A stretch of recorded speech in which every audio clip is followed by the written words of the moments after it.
Damos boas-vindas ao podcast Projeto Antares, um projeto de extensão de estudantes de História da Universidade Federal do Rio Grande do Sul. Este é o 9º episódio. Eu sou Guilherme Neri Mateus e vou conversar com vocês hoje sobre a luta pela terra no período pré-golpe civil-militar de 1964. Todas as pesquisas apresentadas no projeto estão disponíveis no repositório Projeto Antares, que reúne a produção acadêmica sobre a ditadura civil-militar brasileira no Rio Grande do Sul. O endereço do repositório está nas notas do episódio. Podcast Projeto Antares, narrando o passado. Quando pensamos o que caracteriza o Brasil, pode ser que respostas como futebol, samba, pessoas carismáticas, comidas deliciosas ou praias maravilhosas venham na nossa cabeça. Mas quando mudamos essa pergunta para o que caracteriza o Brasil historicamente, é muito provável que as respostas mudem e cheguem a um único tema. A luta pela terra é o aspecto que perpassa todos os séculos de formação do Brasil. E é a questão central para entender o golpe civil-militar de 1964. Todo mundo sabe que os portugueses não conquistaram pacificamente o território brasileiro. Assim que chegaram, houve a expulsão, apagamento cultural e verdadeiro genocídio contra os indígenas. As terras desses povos foram transformadas em mercadorias. Passaram a pertencer à igreja, a nobres e aos reis, e geraram lucros para esses setores. Não me aprofundarei nesse período que as historiadoras e os historiadores chamam de América Portuguesa, e comumente é conhecido como Brasil Colônia. Mas mesmo que este seja um podcast sobre a ditadura, é importante destacar que a posse e a exploração da terra é marcada por desigualdades que remetem à nossa colonização no século XVI. E ao longo do tempo essa desigualdade foi sendo reforçada. Estou falando da Lei de Terras de 1850, que foi a maneira do Império limitou a posse da terra apenas às pessoas que tinham muito dinheiro para poder comprá-las. Tá percebendo como nossa história é marcada pela concentração de grandes propriedades nas mãos de poucas pessoas ricas? Esse processo fez com que surgissem os famosos latifúndios. Rapidinho aqui, não confunda a chácara ou sítio da tua família, do teu avô, do teu tio, com latifúndio, tá? Latifúndios são propriedades de terra de milhares de hectares, pertence a um sujeito ou a uma família, ou ainda a uma empresa. Muitas vezes, a formação dessas enormes extensões de terra ocorreu de forma incerta, com a grilagem de terras, que é uma forma de se apropriar do que não é seu, e a invasão e posse de territórios indígenas e quilombolas. Lembro também que muitas dessas propriedades são improdutivas, ou seja, não são exploradas economicamente para nada, somente de alguém. Como uma das características do nosso país é a agricultura e a pecuária, os grandes proprietários de terra influenciaram e muito a história do país. Alguns ocuparam importantes cargos políticos, outros prometiam votos em troca de políticas que os beneficiassem. Se essas são as marcas da opressão, não posso deixar de falar sobre a resistência, porque sempre que houve violência, sempre existiu resistência. Camponeses, indígenas, quilombolas, ribeirinhos, todos esses grupos resistiam ao roubo de seus territórios. Além disso, a partir dos anos 1950, fortaleceu uma luta e um movimento que propunha uma divisão mais igualitária da propriedade da terra, permitindo que mais pessoas pudessem trabalhar no campo. E essa era a conjuntura que antecedeu o golpe de 1964. Já deu para perceber que lado estavam os grandes proprietários de terra. Durante todos esses períodos, houve resistência camponesa, mas a aglutinação mesmo, o momento de efervescência, foi durante as décadas de 50 e 60, ou seja, foi no período pré-golpe que os maiores levantes dos camponeses ocorreram. Trabalhadores do campo já poderão então ver concretizada, embora em parte, a sua mais sentida e justa reivindicação, aquela que lhe dará um pedaço de terra própria para ele trabalhar, um pedaço de terra para ele cultivar. Aí então, o trabalhador e a sua família sofrida, irá trabalhar para ele, porque até aqui ele trabalha para os donos da terra que ele aluga, ou para os donos da terra que ele entrega sua produção. Bom, para vocês terem uma noção do porquê a questão rural é tão importante para poder entender o golpe e a ditadura de 1964, até os anos 70, a maioria da população brasileira era rural. E grande parte dessas pessoas viviam em condições de miséria, sem direitos trabalhistas. Guardem essa última informação porque já volto nela. Só que não há opressão sem resistência, como bem falei. Por exemplo, a partir dos anos 50, os trabalhadores rurais vão se reunir em um só grito e criar no Engenho Galileia, em Pernambuco, o movimento chamado Ligas Camponesas. As ligas camponesas surgiram com a finalidade de prestar assistência médica, jurídica, educacional e funerária às famílias e formar uma cooperativa de crédito para apoiar os camponeses. Eles tinham o apoio do Partido Comunista Brasileiro, o PCB, que na época estava em clandestinidade. Como esse movimento estava ganhando força a cada ano, já que realmente estava conseguindo vitórias importantes, muitos camponeses se mobilizaram em torno das ligas. Em 1961, já existiam federações das ligas em 10 estados do Nordeste, com centenas de milhares de trabalhadores rurais. Esse crescimento foi notório no Brasil inteiro, tendo inspirado diversos movimentos campesinos. Agora, com respaldo nacional, as ligas camponesas, sob a liderança de Francisco Julião, reivindicaram novos projetos políticos, como a exigência de direito a voto para os analfabetos, o direito de organização sindical para os camponeses e, obviamente, a reforma agrária. O maior lema das ligas era reforma agrária na lei ou na marra. Resumidamente, reforma agrária pode ser conceituado como a distribuição democrática das terras a todos os trabalhadores rurais. E havia duas vias para esse feito.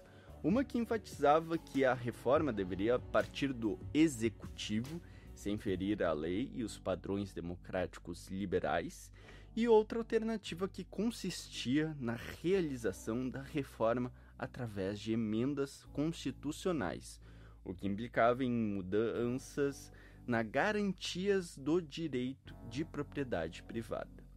A reforma agrária foi amplamente defendida por todos os trabalhadores rurais no Brasil inteiro.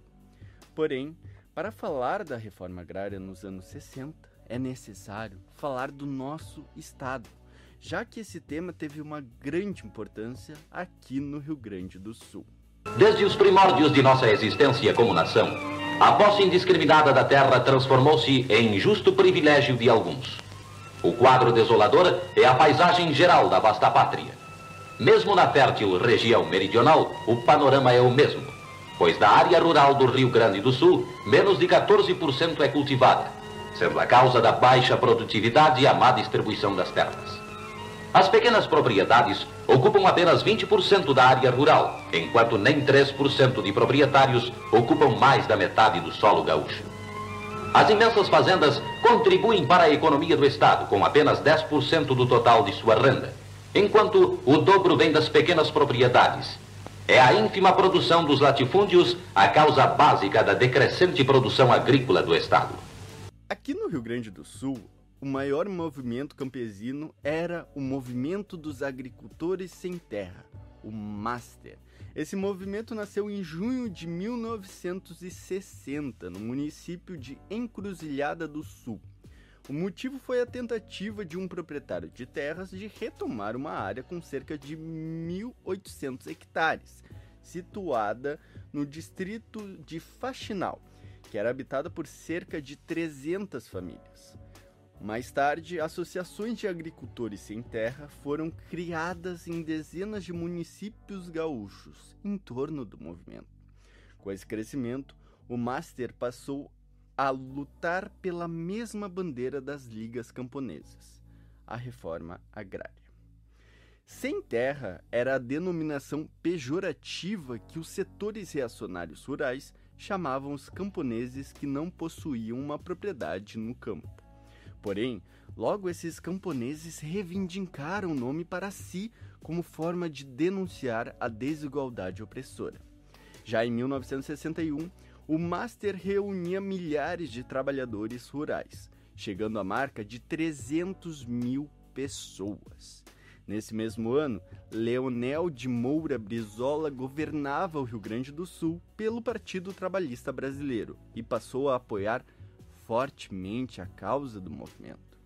Brizola entendia que distribuir a propriedade da terra permitiria o crescimento da economia gaúcha, com mais pessoas produzindo produtos para o mercado interno e externo.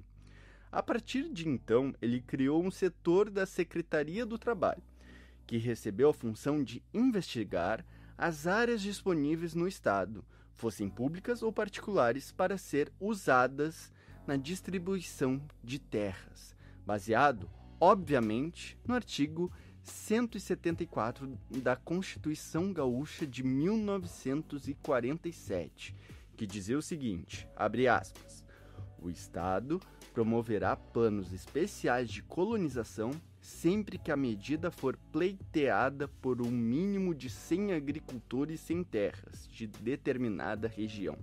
Fecha aspas. Não foi à toa que o Brizola começou a apoiar a organização do MASTER.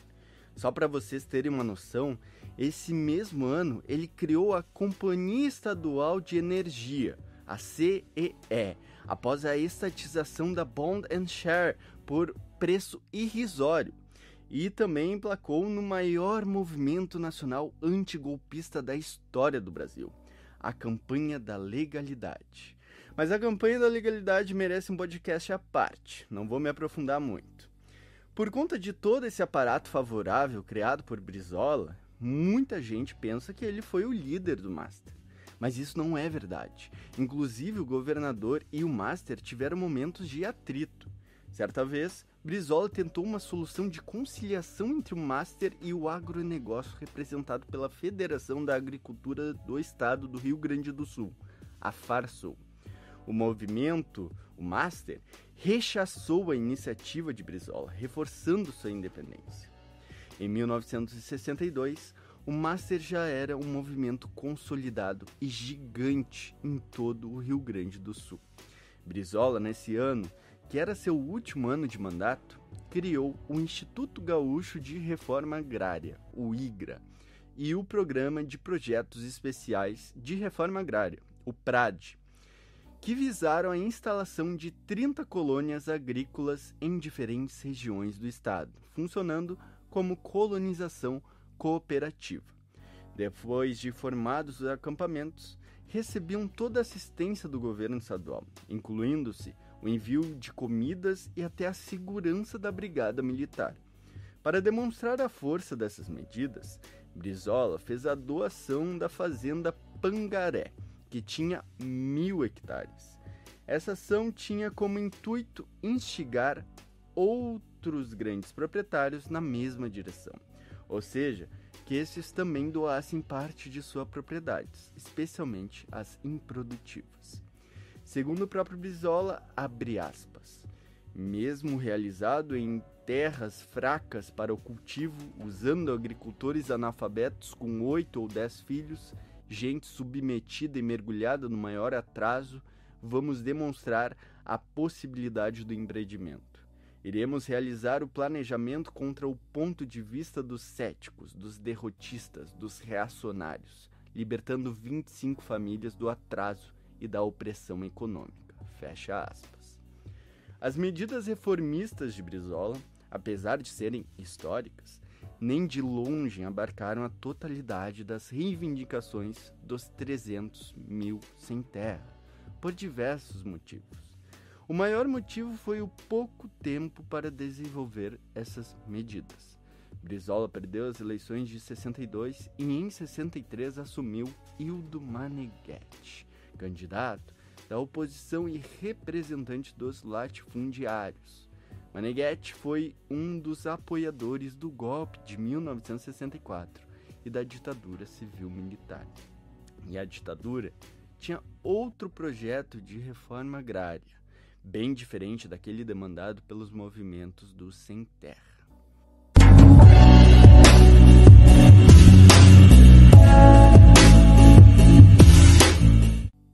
Há uma última informação, bem importante para a gente entender que havia um projeto de reforma agrária proposto pelo governo à época.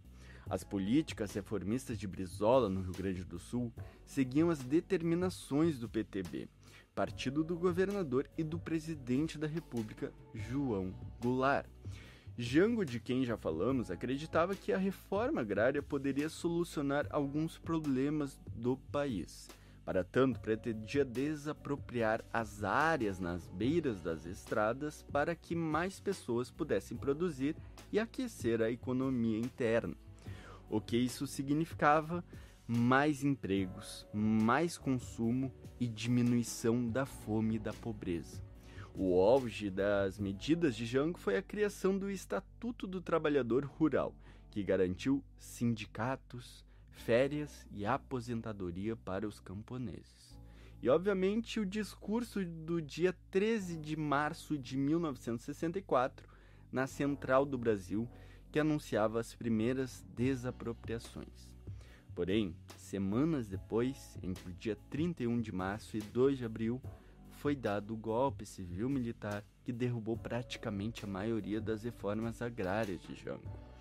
A ditadura foi extremamente cruel com os camponeses.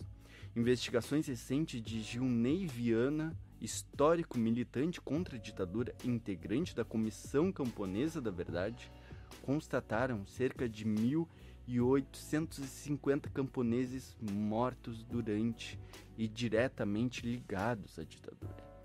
Como já falamos, a reforma agrária também era um tema para a ditadura, mas o projeto era bem diferente. Resumindo, mantinha intocada a propriedade da terra e assim perpetuava a desigualdade na sociedade brasileira.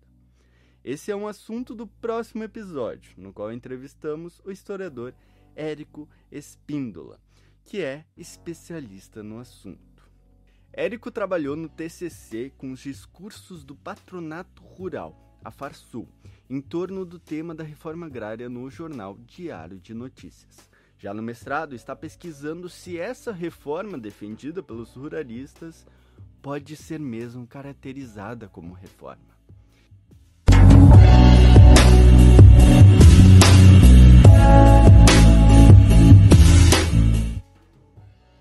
Então é isso, gente. Esse foi o 9º episódio do podcast Projeto Antares. Todos os demais estão disponíveis na nossa página, nos principais agregadores do podcast e no YouTube. Confira a entrevista com o Érico Espíndola no próximo episódio. Para conhecer mais sobre o Projeto Antares, siga nossa conta no Instagram, @podcastprojetoantares, tudo junto. Os endereços do site e das nossas redes sociais estão nas notas do episódio, onde você também encontra sugestões de filmes, livros, músicas e outras produções que complementam o tema que abordamos hoje. Esse episódio teve produção, roteiro e apresentação de Guilherme Neri Mateus, com edição e efeitos sonoros de Maria Eduarda Batistella e arte de capa Luísa Richter. Coordenação geral do projeto é da professora Caroline Silveira Bauer. Podcast Projeto Antares, narrando o passado.